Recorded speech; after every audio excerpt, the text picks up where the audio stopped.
Hola, ¿qué tal? ¿Cómo les va? Vamos a terminar hoy entonces nuestra charla sobre el siglo de oro en Atenas. En esta segunda parte vamos a hablar un poco del esplendor y del final de este imperio ateniense. Hablamos en el pasado de Pericles, de la filosofía, del inicio de la filosofía, con Sócrates, Platón y Aristóteles. También nos referimos al inicio de la medicina moderna con Hipócrates. Hoy vamos a seguir hablando y empezamos con la parte de cago en la puta mierda. ¿Por qué no se movió?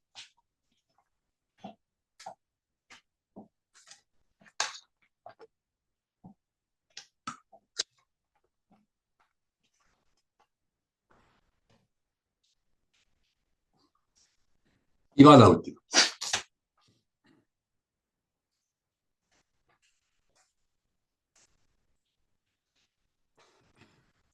3, 2, 1. Vamos. Hola, ¿qué tal? ¿Cómo les va? Vamos a terminar hoy, si les parece, la charla sobre el siglo de oro en Atenas.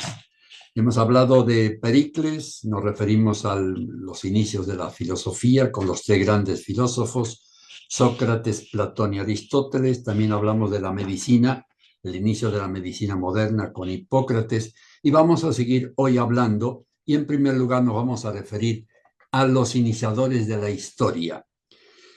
La historia empezó con estos tres personajes, estos tres escritores, Heródoto, Tucídides y Jenofonte, porque ellos fueron los primeros que empezaron a constatar por escrito los eventos de que eran testigos o de que habían pasado anteriormente.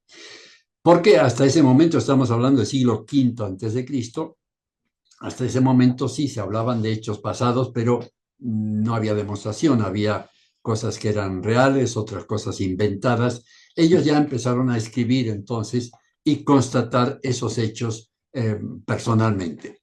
El primero de ellos fue Herodoto, un personaje interesante, era un historiador viajero, o sea que quiso conocer in situ las situaciones. Viajó no solo por toda la Hélade, sino también que estuvo en Egipto, viajó por el Mediterráneo.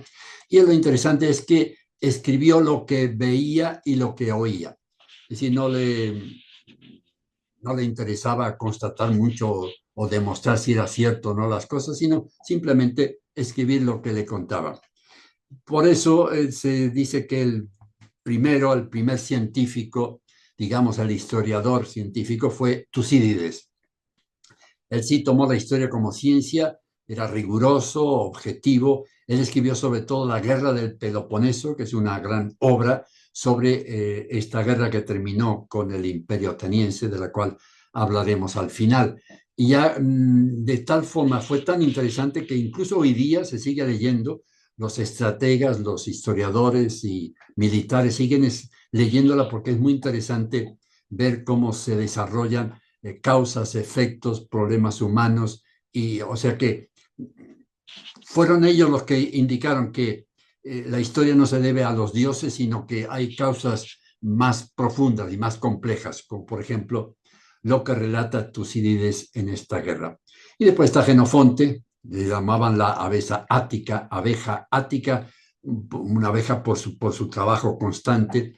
Era un aristócrata y sobre todo fue muy importante porque en su obra Recuerdos de Sócrates nos ha permitido conocer más a fondo lo que era este primer gran filósofo, Sócrates, el cual, como dijimos, no escribió nada.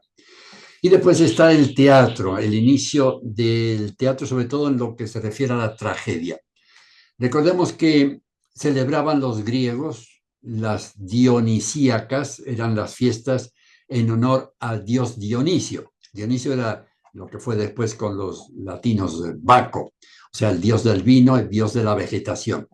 Entonces, durante unos 7 a 10 días celebraban festejos públicos donde había actores, hombres que se disfrazaban de personajes mitológicos y actuaban, bailaban, cantaban, sobre todo con el respaldo de un coro que interpretaba canciones, poesías, poemas, etcétera. Y estas fiestas terminaban con el sacrificio de un macho cabrío. Este macho cabrío lo sacrificaban y después su sangre la repartían por la vegetación en honor al dios Dionisio. Y al mismo tiempo el coro cantaba una oda, es decir, un poema de alabanza al dios Dionisio. Y de ahí viene el nombre trago hoy día, es decir, trago el sacrificio, hoy día el canto, de ahí viene tragedia. Tragedia, según Aristóteles, siempre es el gran referente histórico de la época, para Aristóteles escribió en su obra La Poética, diciendo que esta tragedia tenía que suceder bajo tres unidades. La unidad de tiempo, al mismo tiempo, la unidad de acción, la misma acción, y la unidad de espacio, de lugar. Y en ella lo importante era la catarsis.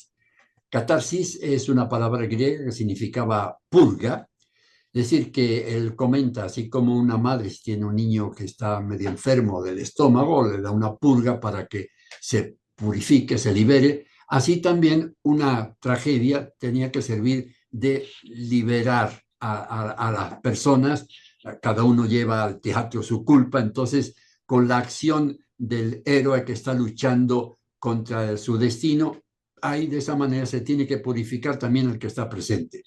Esta tragedia tenía que causar dos efectos. Primero, tenía que causar horror por todo el sacrificio, todas las penas que estaba sufriendo el personaje principal, y después tenía que también causar piedad en la gente. De esa manera, dice Aristóteles, la gente se conmueve, sufre, llora y hasta cierto punto se purifica. Es decir, que servía entonces como hoy día decimos una terapia de grupo, donde hay gente que cuenta su historia y después salen todos satisfechos de ese encuentro. Los tres grandes autores de tragedia, Esquilo, Sófocles, Eurípides. Esquilo, hablando siempre de la persona, escribió más de 60 obras de tragedias, y en ellas siempre es el hombre luchando contra sus problemas. Dice hombre sin esperanza, porque es una lucha continua y no puede conseguir lo que quiere. La gran obra que sigue durando y sigue siendo representada y comentada hasta nuestros días es Edipo Rey, la obra del gran Sófocles.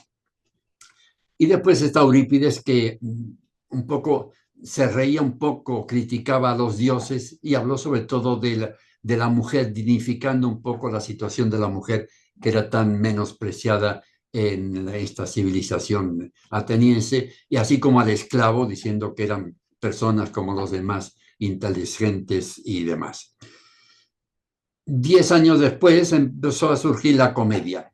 La comedia era una actuación también de estos personajes, como siempre con estas máscaras, así una misma persona podía interpretar diferentes personajes, con esta boca tan amplia, abierta, permitía que la voz saliera un poco más con más eco, con más fuerza.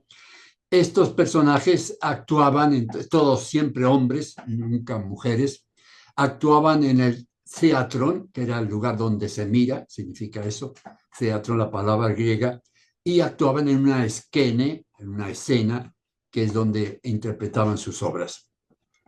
Esta comedia sirvió también como reflexión sobre los vicios de la sociedad.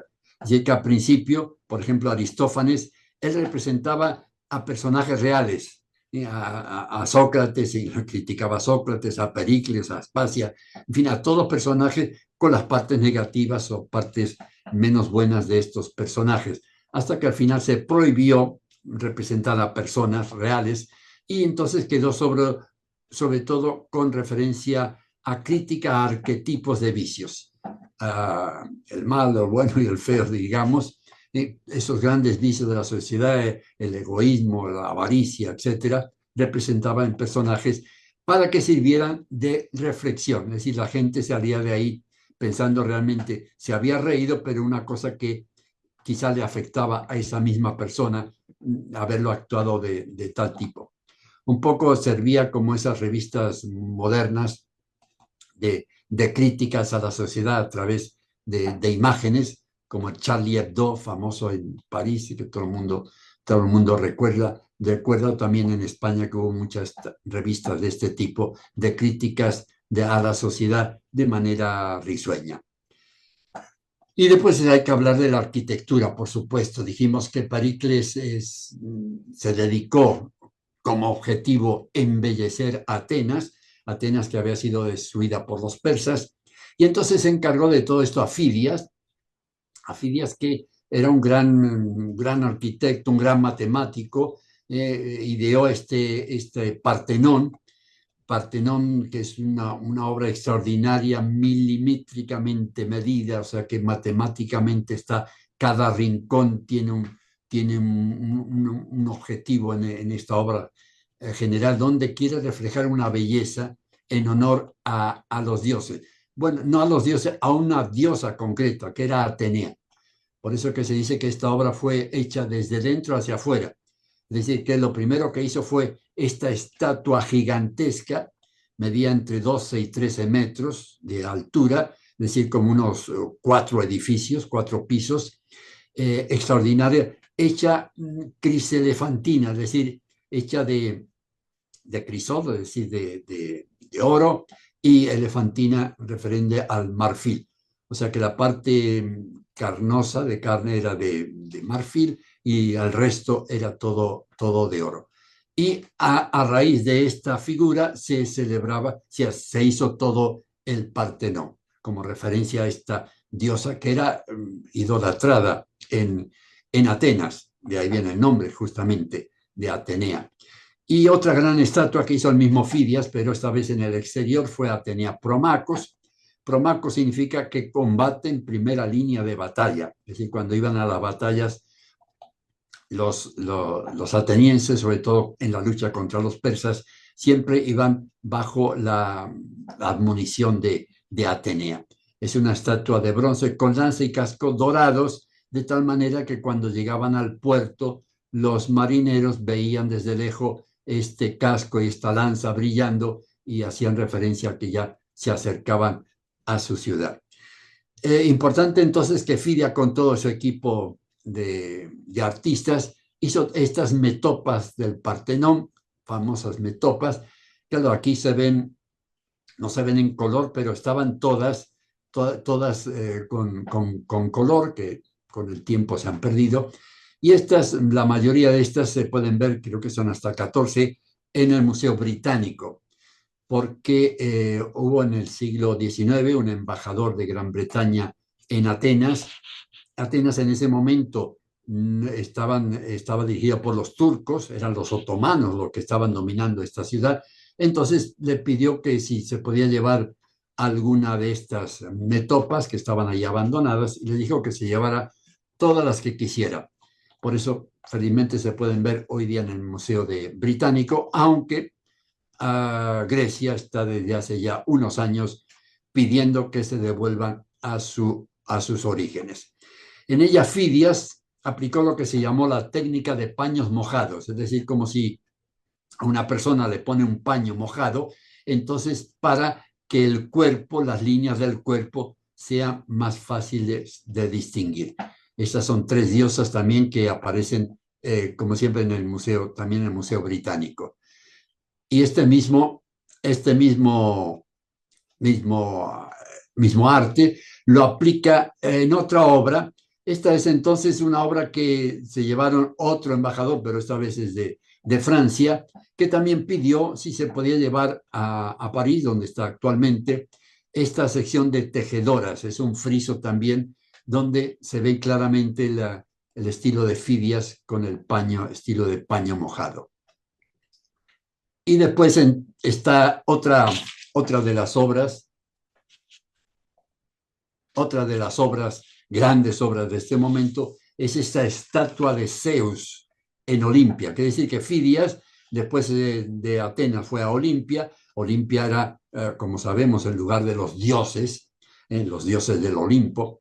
Y construyó también es extraordinaria, también el tipo de 12, 13 metros de altura, también criselefantina, y tan importante fue que se le consideraba una de las 7 maravillas del mundo. lamentablemente, como muchas de las obras no existen hoy día, porque fueron destruidas de alguna u otra manera, pero a través de copias que se hicieron y de literatura, de escritos referentes sobre ella, se pueden saber más o menos cómo eran. Y después vino la dedicación a la escultura. De la escultura tenemos la escultura arcaica, que era las primeras obras escultóricas que se hicieron en la época antigua, donde se exigía la frontalidad, es decir, no había movimiento de la persona, como vemos en este kuros, que es joven atleta, significa.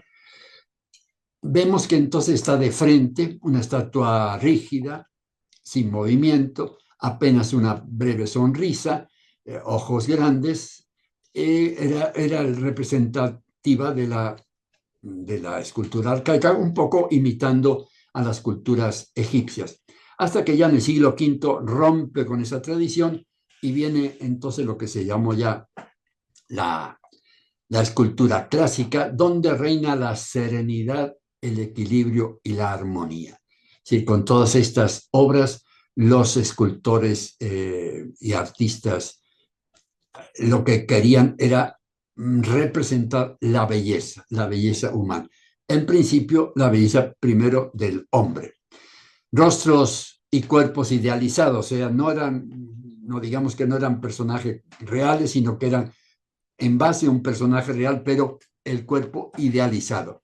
Por ejemplo, en este caso de el escultor Mirón, como Miró, que hizo este discóbolo, o sea, lanzador de disco, justo aprovechando el momento en el que este atleta va a lanzar el disco, esa concentración, fíjese qué maravilla, este arco que hacen los dos brazos en relación con las piernas, otro arco de piernas, fin, una estatua extraordinaria, donde no se ve la musculatura, tal como hoy día vemos en las exhibiciones que hacen los atletas, sino que era un poco hecha por ondas, era como ondas representando las diferentes partes del cuerpo. Después de este Mirón, tenemos a Policleto. Policleto, otro matemático que aprovechó de las matemáticas para idear el código de las 7 cabezas. Quiere decir que la representación de un cuerpo humano tenía que ser la representación como si fueran 7 cabezas. 7 cabezas, la proporción de 7 cabezas es lo que daba ese equilibrio y esa armonía que querían reflejar ellos. Policleto entonces está también el contrapposto, es decir, el contrapposto, la palabra italiana, para decir la oposición entre una pierna que estaba sólida, firme en el pie, y la otra en movimiento. A diferencia de las esculturas arcaicas, hay movimiento, hay acción, hay personas vivas, y siempre diferenciando bien las partes del cuerpo, pero sin una cosa que digamos, que se noten los músculos. No es un reflejo de la anatomía, sino una idealización del cuerpo humano. Y por supuesto vemos está desnudo. Dicen que para los griegos el desnudo era casi su vestido, el vestido de estos atletas o estos personajes. Los genitales no son, como dicen los expertos, no es que sean genitales chicos, sino que eran genitales de niños, de preadolescentes. Por eso que nos llama mucho la atención, se podían representar. Este personaje entonces era el diadumeno, hasta que después vino Praxíteles, el segundo gran escultor, donde inventó la curva praxiteliana, es decir, este movimiento de cadera en los personajes que da sensualidad, incluso feminidad al personaje. Sobre todo fue famoso por Afrodita de Cnido, que fue la primer desnudo femenino. La bella Friné era una hetera, o sea que era la compañera del escultor. La hizo entonces, un poco es el momento en que se supone que Afrodita, o sea, lo que sería después la Venus para los romanos, Afrodita está en el momento en salir del baño, va a tomar su toalla y en ese momento hay alguien que la ve. Y ahí es el gesto de voltear la cabeza y taparse con la mano. Este movimiento es y movimiento de cadera, esta famosa curva praxiteliana, que dio origen entonces a lo que después ya se hizo continuamente en la arquitectura. Aquí por el otro lado tenemos al Apolo sauróctono, el de Sauro se supone que es Apolo, que era además el dios hombre de la belleza, que está como debía estar con una flecha o algo aquí amenazando a este lagarto, un poco riéndose de él, y donde aplica también la curva praxiteliana se ve claramente. Y aquí en este Hermes con el niño Dionisio de nuevo, extraordinario, tanto de frente como de espalda, como está todo bien pensado, están los hombros que hacen con la cadera, hace juego con la cadera y el movimiento de nuevo que le da la elegancia a esta obra. Y después está, además de muchas otras obras, no podemos detenernos en todas, pero me gustaría mencionar como última esta Nike de Samotracia.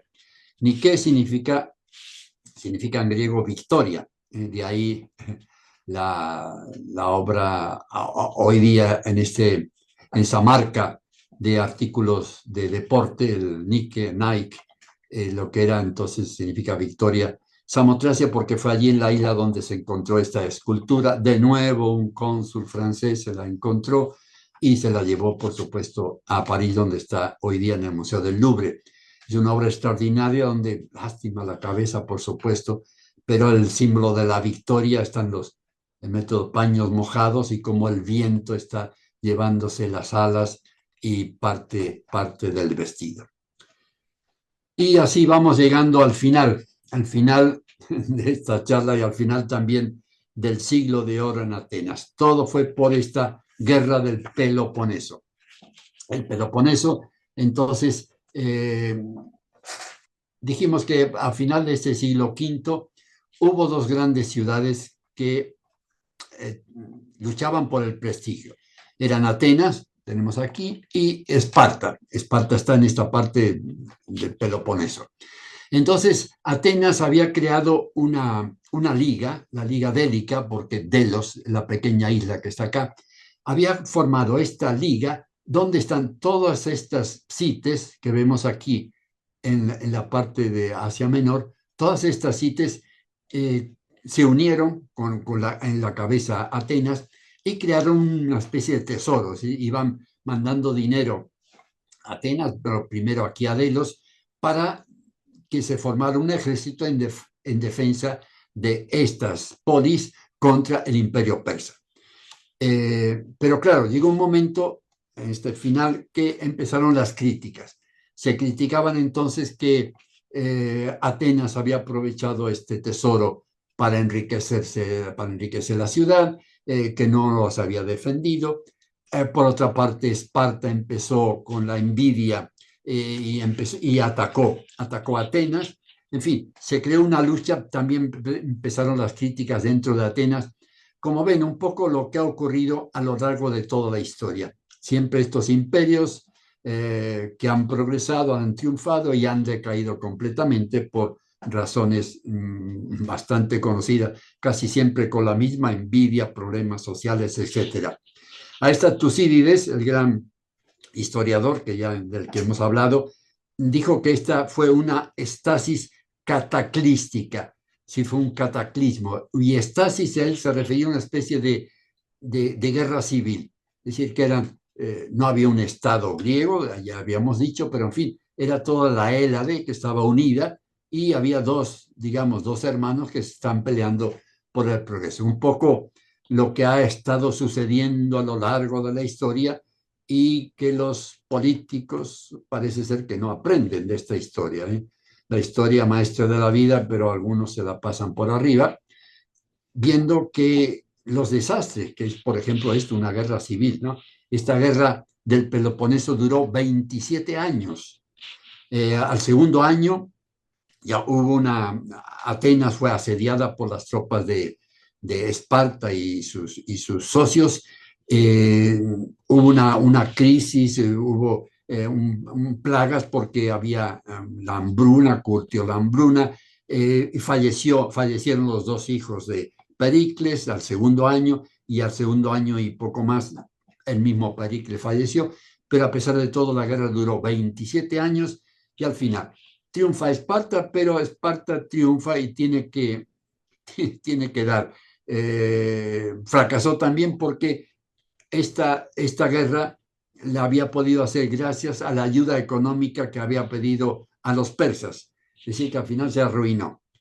En fin, nadie pudo triunfar hasta que en esos momentos apareció aquí arriba en Macedonia, que vino Filipo II, el macedónico, y su hijo, sobre todo su hijo Alejandro Magno, que empezó a dominar todas estas ciudades, que se extendió por todo lo que había sido el imperio persa.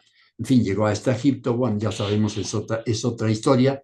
En todo caso, para señalar que justamente con Alejandro Magno, terminó Alejandro Magno, el gran triunfo fue de Egipto, donde estaban los Ptolomeos, es decir, uno de los generales de Alejandro Magno se quedó con Egipto, y allí inició los Ptolomeos, y el último de los Ptolomeos, que se considera entonces el último de la Hélade, es decir, el último de los, digamos, de los griegos, helénicos, de los griegos, fue Cleopatra.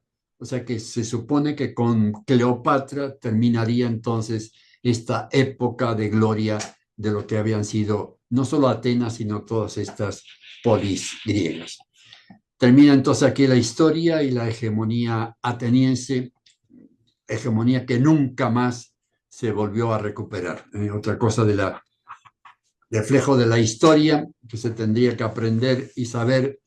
Todos estos reinos triunfan, pero terminan también, y todo por pasiones, por egoísmo, por el poder.